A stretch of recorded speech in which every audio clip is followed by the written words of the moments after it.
Hi everyone, this is Alyssa from the Elementary Math Department. I just wanted to share with you briefly something I just learned. When you go to mypearsontraining.com,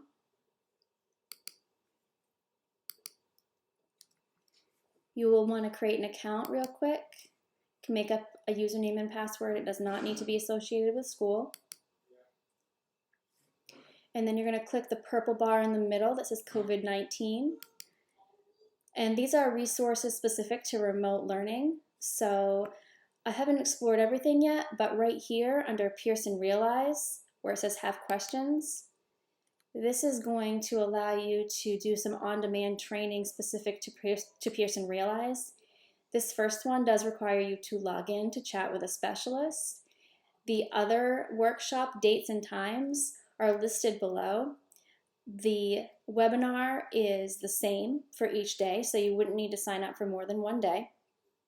When you sign up, you're going to click the day and time that you would like, and it will bring you to a registration page. You'll register through GoToWebinar.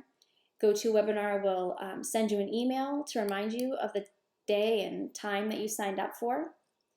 And then the information button over here just gives you details on the webinar. It's just an hour long, and it will go over all the basics of Realize and hopefully answer many of the questions that we've been having. So again, this is just another resource for us to take advantage of while we are all learning together in this new world that we live in. Hopefully it helps, and please feel free to reach out anytime.